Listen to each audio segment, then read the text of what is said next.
Hi friends, இன்னைக்கு சூப்பரான kitchen tips தான் பார்க்க போகிறோம். எதை பற்றிய டிப்ஸ்னா, நம்ம பப்ஸ்லாம் பண்ணோம்னாக்கா பண்ணும்போது என்ன செய்யணும்னா கொஞ்சமாக கார்ன்ஃப்ளவர் மாவு ஊற்றி பண்ணணுங்க.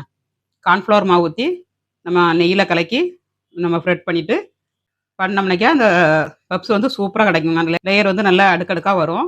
சூப்பராகவும் இருக்கும் டேஸ்ட்டு. ட்ரை பண்ணி பாருங்க. ஒரு பவுல் எடுத்துக்கோங்க. பவுலில் வந்து நம்ம கார்ன்ஃப்ளவர் மாவு ஆட் பண்ணிக்கலாங்க. ஒரு 4 ஸ்பூன் ஆட் பண்ணிக்கோங்க. கொஞ்சமாக நெய் ஆட் பண்ணிக்கணுங்க.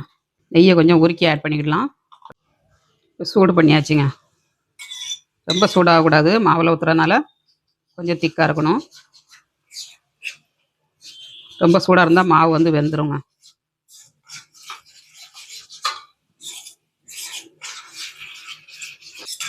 மாவு வந்து மிக்ஸ் ரெடி ஆயிடுச்சு.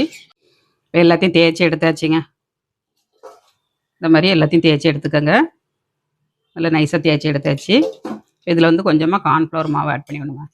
நம்ம பேஸ்ட் எடுத்து வச்சுருக்கோம் பாருங்கள். அந்த பேஸ்ட் வந்து கொஞ்சமாட்டு ஊற்றி தேய்ச்சிக்கிடணும்.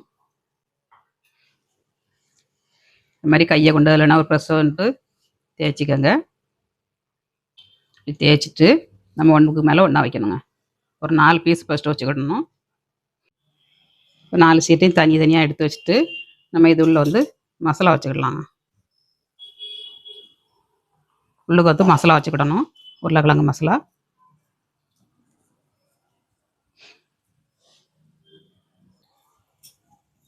இப்போ 4 சீட்லேயும் மசாலா வச்சாச்சு.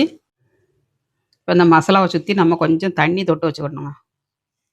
லேசாக அப்படி ஓரத்தில் வைக்கக்கூடாது. மசாலாவை சுற்றி வச்சுக்கோங்க. வச்சுட்டு நம்ம கையை துடைச்சிட்டு அப்புறமா அந்த ரெண்டையும் இப்படி ஜாயின் பண்ணணுங்க.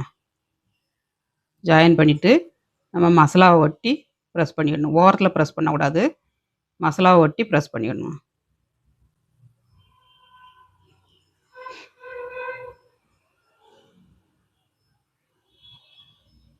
மசாலா ஒட்டி ப்ரெஸ் பண்ணிவிட்டு நம்ம இப்படி எடுத்துக்கணும். இருக்கு பாருங்க. மசாலா எந்த அளவுக்கு இருக்கோ அந்த அளவுக்கு நம்ம ப்ரெஸ் பண்ணிடணும். பார்த்தீங்களா? இந்த மாதிரி சமோசா மாதிரி மடக்கி எடுத்துக்கோங்க. ஈவினிங்கில் ஸ்நாக்ஸ்க்கு இந்த மாதிரி செஞ்சு பாருங்கள். உருளைக்கிழங்கு பட்டாணி பன்னீர் இருந்தால் வெறும் உருளைக்கிழங்கு கூட வச்சு பண்ணலாங்க. நீங்கள் அட்டகாசமாக இருக்கும். பப்ஸை வந்து உடச்சி காட்டுறேன் பாருங்கள்.